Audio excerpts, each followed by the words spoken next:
program beasiswa yang kita aktifkan yang awalnya adalah terpisah-pisah atau terpencar-pencar ya, di setiap unit ada begitu, kita lakukan secara sentralisasi sehingga ketahuan gitu ya, siapa saja yang menerima double misalnya ya, itu tidak akan terjadi lagi. Dan juga kita bisa apresiasi, tadi disampaikan ada malam apresiasi pada para mitra tersebut ya.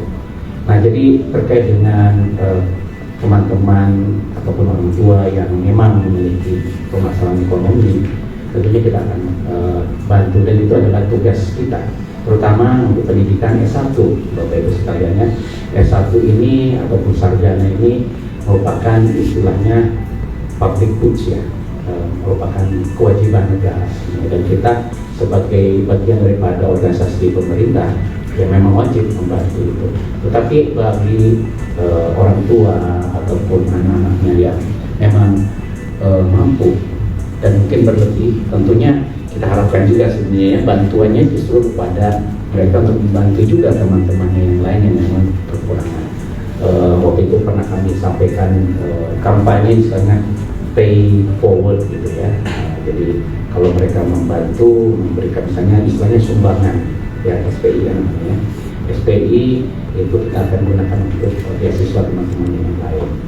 Nah, tetapi memang ada juga Bapak Ibu sekalian, teman-teman dari orang tua maupun mahasiswanya yang di tengah jalan mengalami masalah. Tetapi sebenarnya dari awal sebenarnya masuk dalam kategori yang istilahnya UKT-nya tinggi, ya UKT-nya tinggi. Nah, tentunya ini juga harus kita address juga ya, karena hidup kan pasti ada naik dan turunnya ya, dan tentunya address itu harus kita komunikasikan. Nah, misalnya kemarin kan ada informasi, Bapak Ibu sudah tahu semuanya, ada sekian ratus orang mahasiswa yang belum bayar, dan tentunya ini harus dikomunikasikan, dan kami komunikasikan sudah lama sekali sebenarnya. Pak Anas ini termasuk yang sudah membuat Zoom sampai mengundang 1.000 orang lebih begitu ya, tapi yang memang komunikasinya memang belum nyampe kan gitu ya, sehingga kita harus lakukan lagi. Jadi ada memang setelah kita umumkan itu membayar ya, mungkin terlupa ya, mungkin juga alhamdulillah sudah bisa kembali lagi kondisi ekonominya. Awalnya 700 itu kemarin sudah jadi berapa? 180-an ya, jadi 180-an. Artinya apa? Kita apresiasi kepada para orang tua dan mahasiswa yang setelah kami